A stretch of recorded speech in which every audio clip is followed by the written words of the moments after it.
Hello, dear friends. My name is Raj Kapur, and this is my story.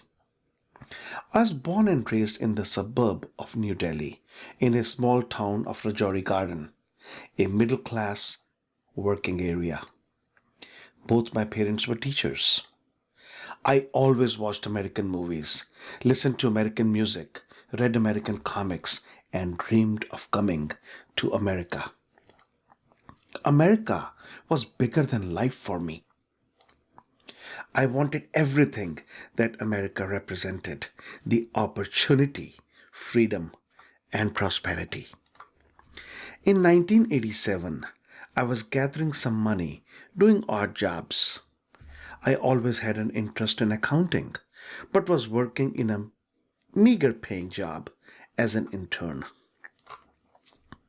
I knew education was important for me, and I was looking at colleges in America and found Dowling College.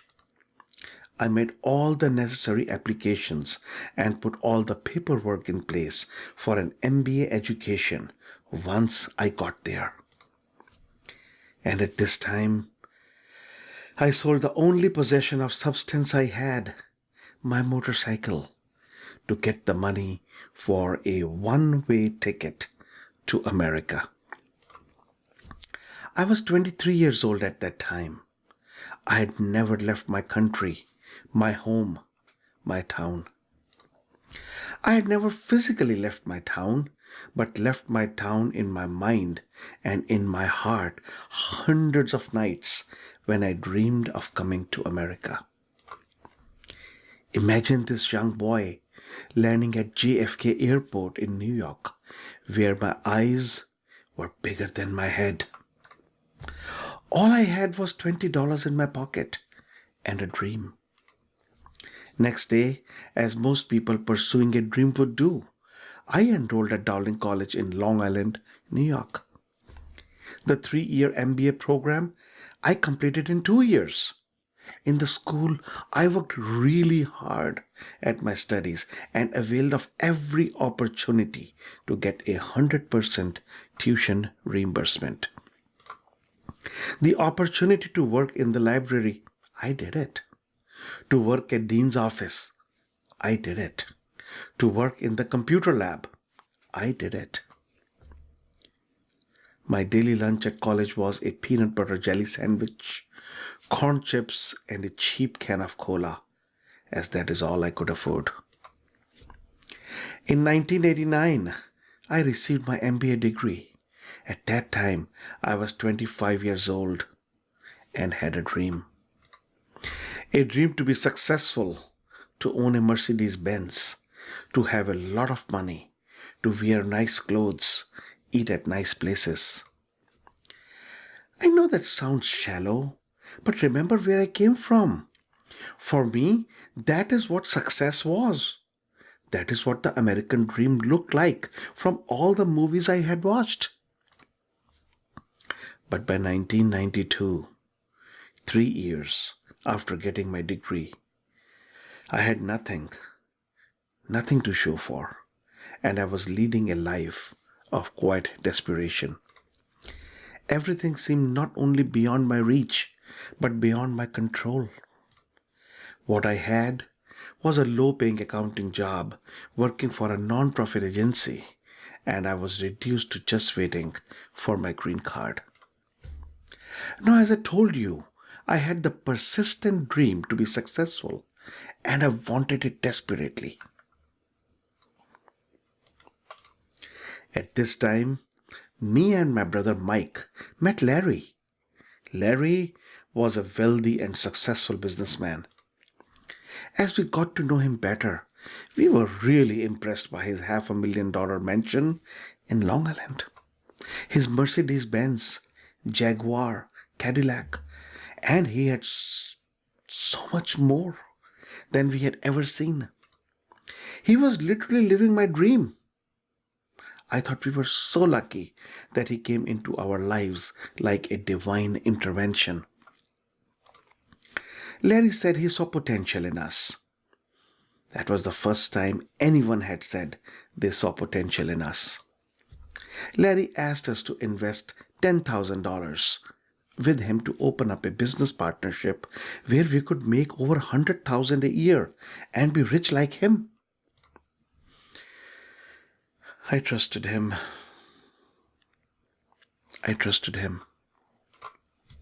Now, without giving it much thought, as I was seeing my dreams begin to come true, I borrowed $10,000 on my personal credit cards and handed over the cash to him for a partnership in a ladies' dress business. Mike and I didn't know anything about the dress business, and I would later learn that I had violated one of the core principles of success. See, the concept was to buy overruns of expensive dresses for cheap at New York City warehouses and sell it at a retail store for a profit. We opened our first store in New York City.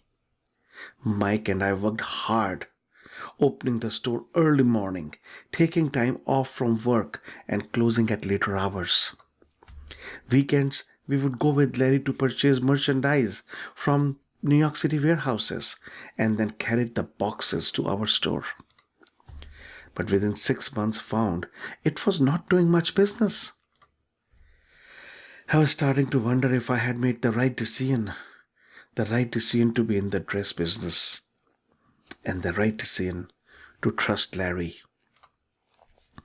We had gone far and deep to back out of it and had put more money, as Larry was very convincing, saying it takes money to make a business successful.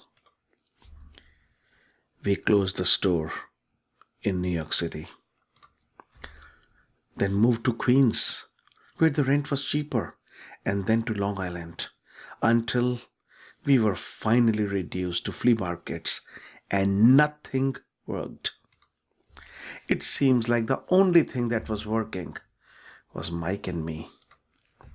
In the final act of desperation, Mike left his promising corporate job to commit 100% in the business, and our suspicions of Larry began to grow. I was still working at my job at nonprofit and then managing the business until late night and weekends. My dream became a nightmare. We poured more money into the business, all from credit cards, but the business kept failing. Again, another violation of core principles of money. In the Christmas of 1993, Mike and I were working in the flea market, and this is when our worst fears became revealed. We had met a person who had had past dealings with Larry. He told us Larry was a cheat and a liar. He shared with us the reputation that we did not know Larry has. He told us that Larry had filed bankruptcy before he met us and took my $10,000. His house and those fancy cars, well, they were being repossessed by the bank. This was not just a case of misrepresentation, but a case of fraud. Mike and I went through a huge shock and a reality check. By the time we wrapped the business up and shut it down, I was $50,000 in debt. My brother out of a job. Things were looking bleak, and I felt all my education, my honesty, my trust in other people had failed me. I lost all faith in myself.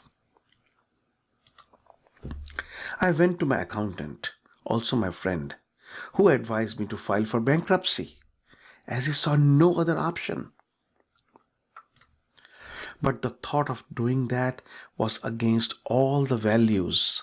It was against the culture of the hardworking community I was raised in, and I did not know what I would do when I couldn't do that. While Mr. Clark, my friend and CPA, saw no other option than bankruptcy, I saw bankruptcy as no option. So now, dejected and afraid, on my way back from his office, I stopped at Borders bookstore and found a book. The Richest Man in Babylon. a small book about the laws of money written in the 1920s. I read this book in one sitting and then went over it multiple times. I realized where I had gone wrong. I knew at that moment I needed to take full responsibility for my actions. This was the defining moment in my life. I decided not to file for bankruptcy and to pay off all the debt, even if it would take me the rest of my life. Over the next 3 years, I read and reread the book multiple times, and I found the hidden secrets in the book. I found the secret in each of the laws and principles in the book. And I used all of my skills and years of experience and created and developed my own method to apply these secrets. I created a system of setting and achieving goals, a process to set budgets. I created a flow of spreadsheets to track my monies and my progress. The richest man in Babylon started my journey, but it was just the start. I went on to study all the books on money and wealth that I could lay my hands on, and then created a unique system for people who were just like me, for people who did not have any awareness of money, who did not understand the laws of money. And then by successfully applying these principles through my system that I had developed, and by working really hard, by having multiple jobs, keeping a laser-like focus and discipline and dedication. You all know there is no free ride. There is no get-rich-quick scheme. In about 3 years, I was able to pay off all the debt and be free. This was another one of those turning point moments in my life. See, the moral of the story is that I learned the hard way that there are no shortcuts in life. Smart work, filtered through a proven system, is the key to success. I have worked as a chief financial officer in non-profit organizations, and if I had declared bankruptcy at that time, as that was the easy road to take, I would not have been in the trusted position of a CFO managing millions of dollars from federal, state, and local funds. Now, over the years, I have read hundreds of books on money and wealth. I have made it my life study. As I am an accountant and have the background with an MBA, I thought I knew everything that was taught in the school and college to be successful and wealthy. However, the educational system does not train you for the real life lessons that money requires us to master. That is why I created my system. The material I read over the years and still read gives me different points of view. Some material and books are on making money. Some are on saving money. Some tell you how to grow your money, and then some show how to protect your money. However, in all this study, I was never able to find one book or a program or a system which had all these principles in them. I went through the famous Think and Grow Rich, studying it multiple times to understand the principles and secrets. I went through all the money and wealth programs I could get my hands on, and I studied them all. I learned from the masters, and I have used these principles and my system to generate wealth, manage wealth, have multiple businesses, one of which generated over millions of dollars while I had my job. Now, over the years, I have shared my system, and I have helped many of my friends and colleagues recover from some of the same mistakes that I had made, and other mistakes that many people make that prevent them from reaching monetary success. I have what I dream now. I have a beautiful home near Washington, D.C. I have a Mercedes-Benz S550, my dream car, among other cars. All types of electronics that I like. Over $1 million net worth. My brother Mike now drives a Maserati, has a Mercedes Infiniti, all by practicing and applying the system I created from my years of study and experience. My friends, money is such a critical part of your life, and with just a little bit of knowledge and a proven process and system of understanding it, it can change everything in your life.